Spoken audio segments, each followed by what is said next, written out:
திடமனம் இருந்தா அவங்க எப்படி எழும்புவார்கள்னா கழுகை போல் சட்டைகளை அடித்து எழும்புவார்கள். ரொம்ப இன்ட்ரெஸ்டிங் இதுல என்னன்னா, இன்னைக்கு நம்ம எல்லாருமே கழுகை பார்த்திருக்கிறீங்க. கழுகு ஒரு உயரத்துக்கு போனோம்னா எப்படி போகுது? யாரும் ஒருத்தங்க கரெக்டா சொல்லுங்க. கரெக்டா யாரோ ஒருத்தங்க சொன்னீங்க. அப்படியே மேல போவோம். சரி, அப்படி எப்படி மேல போகுது? ரவுண்ட் பண்ணி போகுது. கரெக்டா? ஏன் ரவுண்ட் பண்ணி போகுது?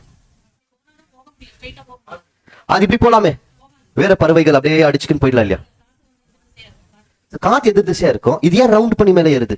சரி, ரவுண்ட் பண்ணி மேல போகும்போது எதாவது அடிக்கணும். ஆனா செட்டைகள் அடிக்குதான் பாருங்க.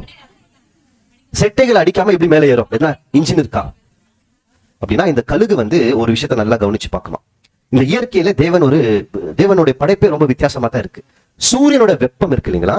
சூரியனோட வெப்பம் இந்த பூமி மேல அதிகமா அடிக்குது. டெய்லி எல்லாருக்குமே தெரியும். படிக்கும் போது நிலம், நீர், கல், பாறைகள் இதெல்லாம் சூடாகும். சூடானா அதுல இருந்து ஒரு உஷ்ணம் மேல வரும்.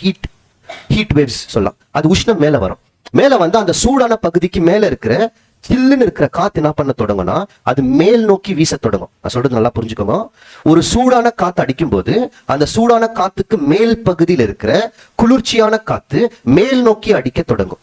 மேல இதுக்கு தெர்மல் அப்படின்னு வாங்கும்.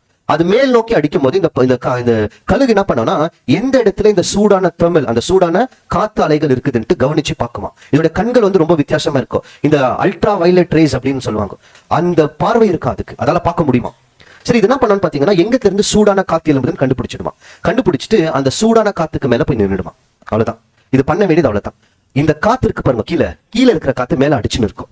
அந்த காத்தே அதை மேல தூக்கின்னு போயிடும். குறைவான அதோடைய எனர்ஜி, குறைவான சக்தியை மட்டும் தான் பயன்படுத்தணும். அதனாலதான் அந்த காலகட்டத்துல இது சட்டைகளை அடிக்கவே அடிக்காது. வேற சட்டைகளை இப்படியே வச்சுக்கும். மேல அதே கொஞ்ச நேரத்துல என்ன பாத்தீங்கன்னா மேல் நோக்கி பறந்து போயிடும். இது எதுகிட்ட இருக்கு? கழுகு கிட்ட இருக்கு. இப்ப கவனிக்கலாம். முதல் விஷயம் நம்ம புரிஞ்சுக்கணும். காத்து நிற்கிறோம். அப்ப நம்மளுக்கு என்ன கொடுத்துட்டாரு? புதிய பலன். எது புதிய பலன்? தைரியமும் திடமனத்தை கொடுத்துட்டார். இப்ப தைரியம் திடமனம் ஏன் கிடைக்குதுன்னா கழுகை போல் எழும்பணும். இப்ப தைரியம் திடமனம் கிடைச்சுச்சா? இப்ப கழுகை போல் எழும்பணும்னா கழுகு பாக்குதான் சூடான காத்து எங்க அடிக்குதுன்னு பாக்குதான்.